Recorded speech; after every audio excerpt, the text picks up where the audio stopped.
نحن نزلنا الذكر وإنا له لحافظون وقال النبي صلى الله عليه وسلم خيركم من تعلم القرآن وعلمه۔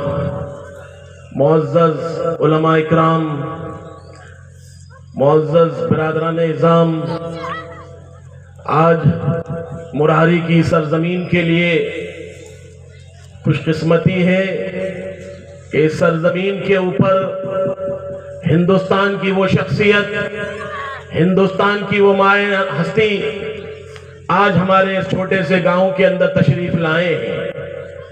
آپ کو معلوم ہونا چاہیے ہندوستان وہ ملک ہے جنہوں نے اس ملک میں ہندوستان کے اندر انگریزوں کا تسلط تھا، انگریز اس ملک پہ قابض تھا۔ ہماری اس ملک کے اندر، ہندوستان کے اندر 900 سال حکومت رہی ہے۔ مسلمانوں، آپ کو یہ معلوم ہونا چاہیے کہ آپ کے آبا اور اجداد نے اس ملک میں 900 سال حکومت کی ہے، اور آپ کے بڑوں کی حکومت وہ ایسی حکومت رہی جنہوں نے پورے ملک میں انصاف کیا، جنہوں نے پورے ملک میں عدل کا فیصلہ کیا۔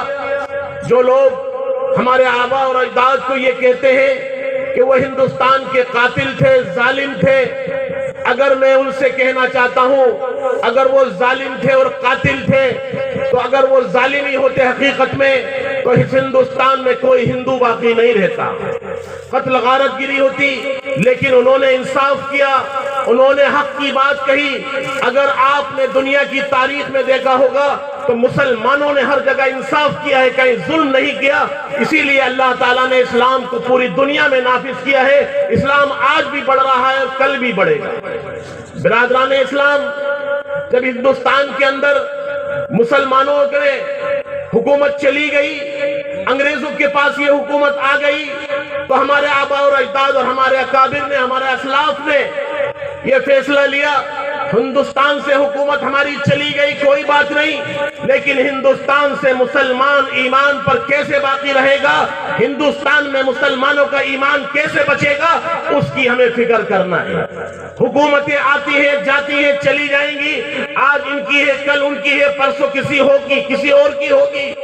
آج آپ نے دیکھا ہندوستان میں کس کی حکومت ہے؟ ظالموں کی حکومت ہے، جو آج ظالموں اور ظلم کے نام پر ہندوستان میں حکومت کر رہے ہیں۔ یہ بھی چلے جائیں گے، دوسری حکومتیں آئیں گی، اسی طرح مسلمانوں کی بھی حکومت چلی گئی۔ مسلمانوں، آپ کو یہ بتانا چاہتا ہوں، جب اس ملک سے مسلمانوں کی حکومت گئی تو ہمارے آبا اور اجداد نے یہ فیصلہ کیا کہ ایمان کو بچانا ہے، تو ہمارے اکابر نے، ہمارے اسلاف نے سب سے پہلے دارالعلوم دیوبند کی بنیاد رکھی، سب سے پہلے دارالعلوم دیوبند قائم کیا۔ ہمارے اکابر، ہمارے اسلاف میں اسی خان وادے کے ایک فرد واحد جن کا نام حضرت مولانا محمد سفیان صاحب دامت برکاتہم العالیہ بھی تشریف فرما ہے، وہ آپ کے سامنے انشاءاللہ یہاں آئیں گے۔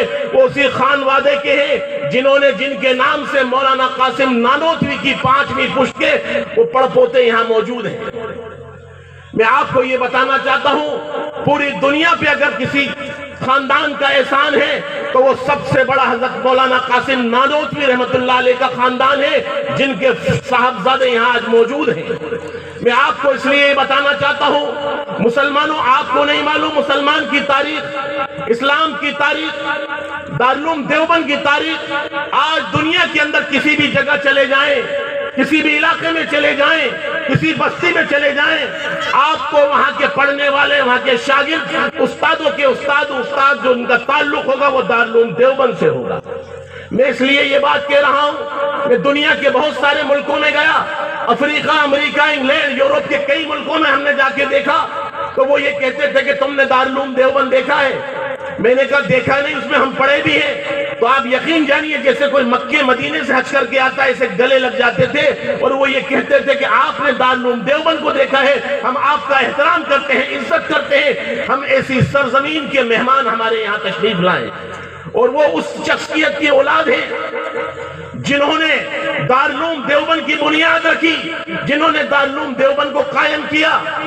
میں یہ کبھی کبھی بیانوں میں کہتا ہوں، پوری دنیا کے مسلمانوں پہ اگر کسی کا احسان ہے تو وہ 3 خاندان ہیں جو ایک خاندان آپ کے درمیان ابھی تشریف لانے والے ہیں، حضرت مولانا قاسم صاحب نانوتوی کہ آپ کے پڑپوتے حضرت مولانا سالم صاحب رحمت اللہ علیہ کے صاحبزادے حضرت مولانا سفیان صاحب دامت برکاتہم العالیہ، جن کا پوری دنیا کے اوپر احسان ہے، پوری دنیا ان کے احسان تلے دبی ہوئی ہے۔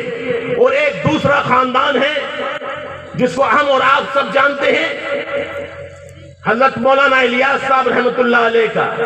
یہ دوسرا وہ خاندان ہے جنہوں نے پوری دنیا کے اندر اسلام کا ڈنکا بجایا، دین کو پھیلایا، تبلیغ کو پھیلائی، آج گھر گھر کے اندر تبلیغ موجود ہے۔ یہ وہ دوسرا خاندان ہے جس کے پوری دنیا کے اوپر احسانات ہیں۔